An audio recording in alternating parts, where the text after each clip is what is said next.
If you are a flat broke mother on government assistance, you should not be getting your hair done, your nails done, wearing designer clothes, or going anywhere. You should be at home with your children with a pen and a pad trying to figure things out. You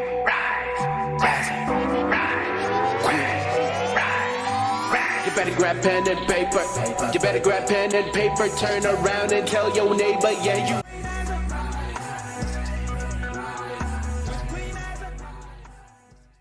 I can't wait to have this discussion with you guys. I have a topic for you today. We're going to talk about making ends meet, but you know me, I'm going to put a spin on it. It's going to be somewhat polarizing. I hope you're ready, because this one is going to be a real game changer, a real mood changer for most of you. We're going to talk about why we get so upset when a flat broke mother on government assistance buys a designer purse or fancy clothes or expensive weaves or a new car. I want to know why we get upset, or maybe you don't get upset, but I want to know how you feel about it. My question is, if a woman is barely making ends meet, should we dictate her moves if we pay taxes and she's on welfare? Should we have a say in what she can have in life? I mean, really, I want to know, what are your thoughts? No judgment. What are your thoughts? Yeah.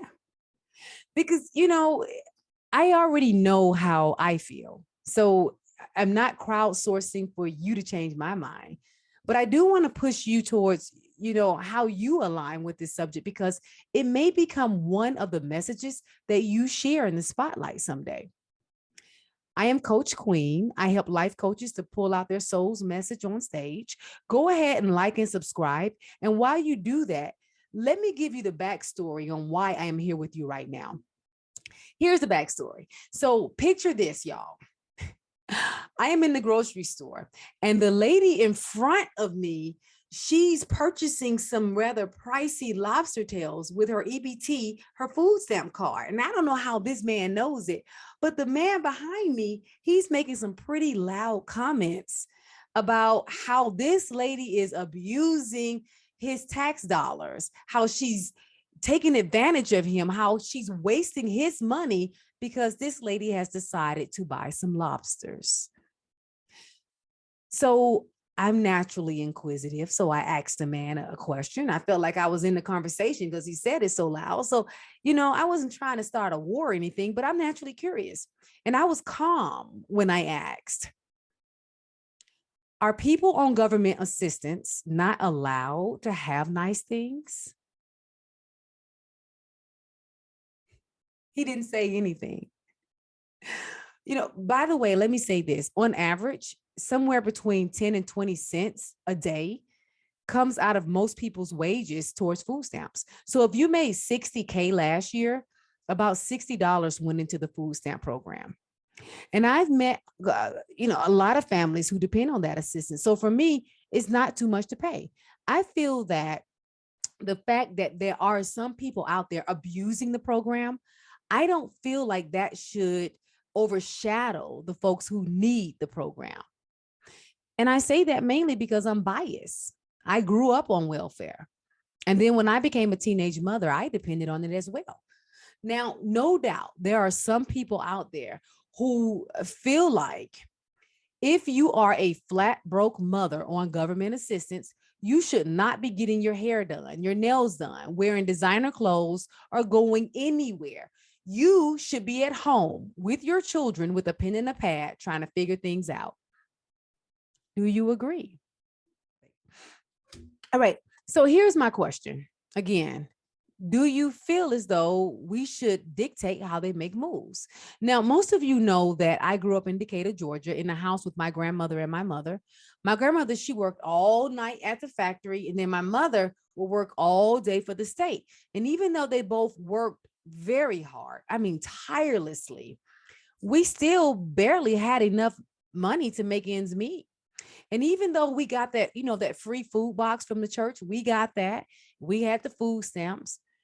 Even though we had that assistance, it still wasn't enough.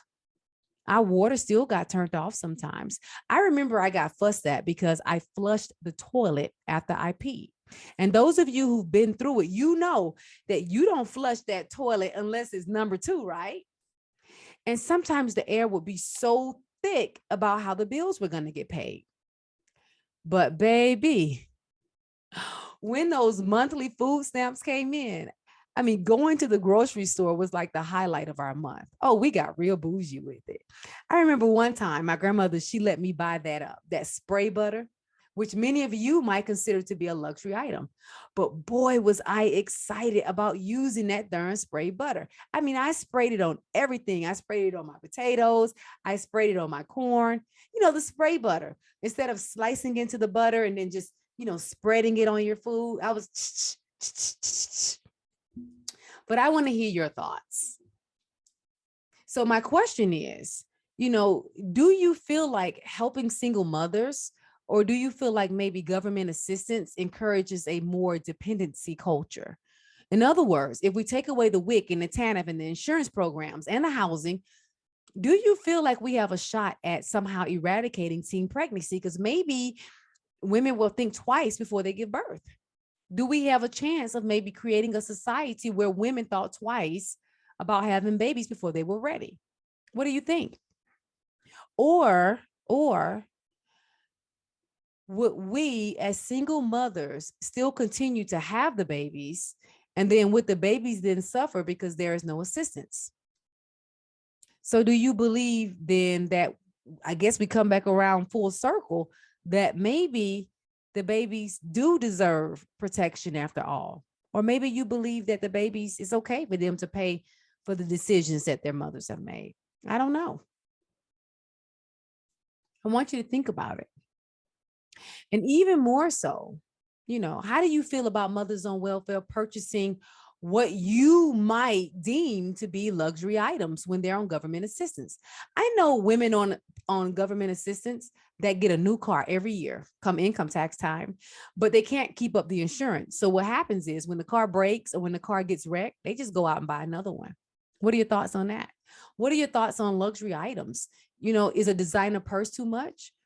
Or is a baby crib made of gold too much? Or maybe Beyonce is the only one that deserves that because, she got 2 of those for her kids. What's a luxury item? Was my spray butter? Maybe that's a luxury item to you. I don't know.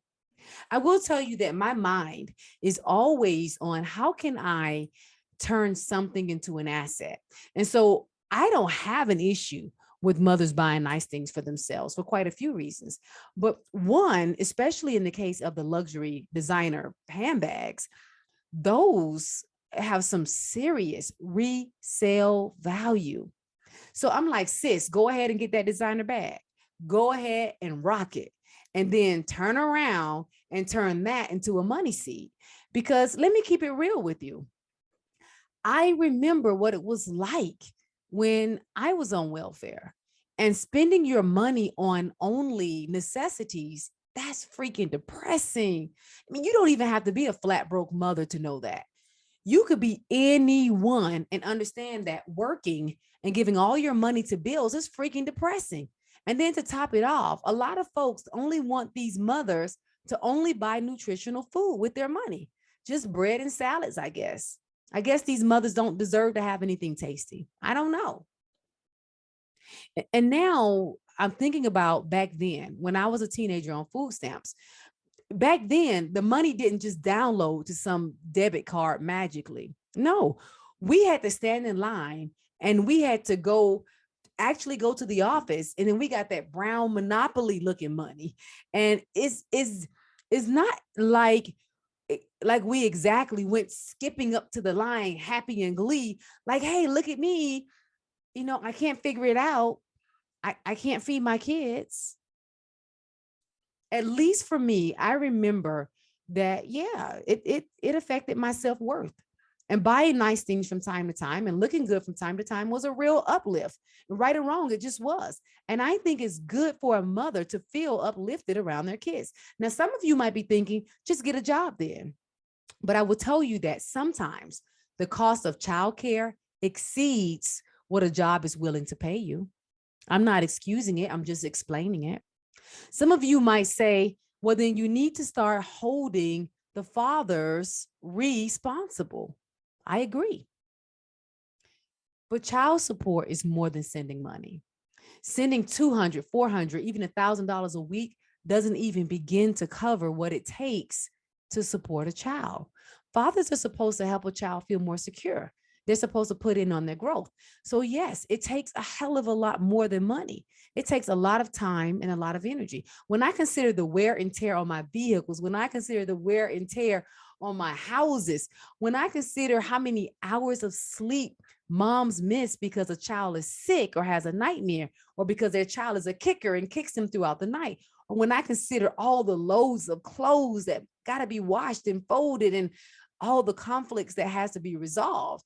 I mean, from getting those little stickies out of their fingers to, helping them with their math, or helping them to understand why a classmate doesn't like them and just how to navigate through that, or philosophical things like, Mom, where do people go when they die? Just those simple things alone takes tremendous time, money, and energy. Now, let me say that this is not an attack on fathers. That's not what I'm doing. There are a lot of great fathers out there doing the darn thing. And the father of my children, although he lives a few states away, he's very involved. Still, to be honest, he and I, we don't even start our days off the same way. From the moment I wake up, I'm resolving conflict. I'm making sacrifice. Plus, I'm earning the money. I mean, he has his challenges too. Plus, he's earning the money and he's sending the money.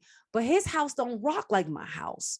No matter how much money he sends, he's not putting into them like I am. He's just not. So then you may say, Coach Queen, that is why women should be married when they have kids. And yeah, you would think that that makes a huge difference. I would tell you that in most family dynamics that I know of anyway, and there are always those anomalies out there, but in most family dynamics out there, women still do it all. And whether they are mothers or not, there are a lot of other people living on just tiny sums of money. But flat, broke mothers, I feel, are exceptionally different in that they have more resources than they think. Somehow, as mothers, we always manage to spend more than what we bring home. That lets me know that we have skills in creating that off the books type of income. That's a skill. We can turn that into something really powerful if we just redirect the energy.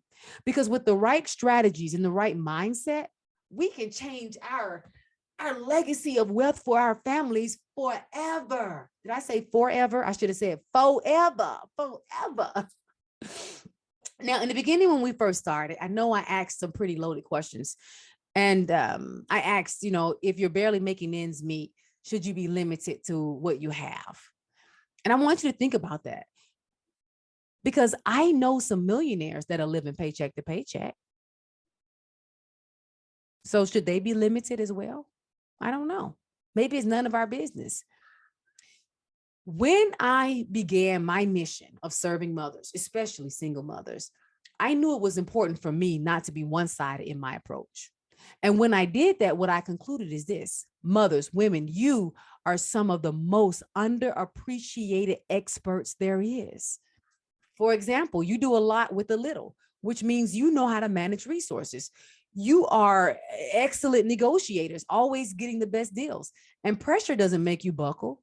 You've been battle tested because you're used to putting out small fires all day, every day. So whether you know it or not, you are already doing much of what is required to run a profitable business. You were built for this shit. And if you have a message in your heart and you know that message belongs to the world, and you're tired of choosing between making an income and making an impact, I want to encourage you to package that message and build a speaker-focused business from home. So you no longer have to be trapped in situations where people are putting limitations on what you should have, or putting limitations on what you should do with your life. And even more so you no longer have to choose between feeding your children and spending time with them. If you don't know where to start here. Join us on the rehearsal stage. I run a weekly rehearsal stage for people just like you. We meet every week to discuss a different topic that demystifies the motivational speaking and life coaching world. I am not a gifted speaker. I am a courageous one.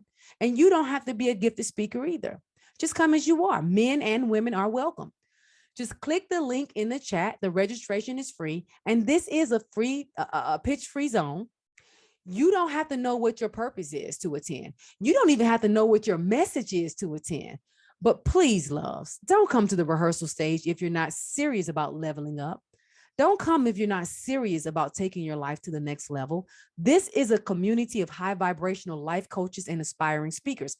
I want spiritual entrepreneurs who are tired of tolerating the way things are and are ready to make a change. Again, I am Coach Queen. Don't forget to like and subscribe. I will see you on the rehearsal stage. We meet every Tuesday live on Zoom at 09:30 a.m. And as you go about your week, remember this, loves. Never, ever, ever, ever pass up the opportunity to take the mic. Thank you so much for joining me. I'm going to check those comments. For some reason, it wouldn't pop up just now, but I'm going to look at it.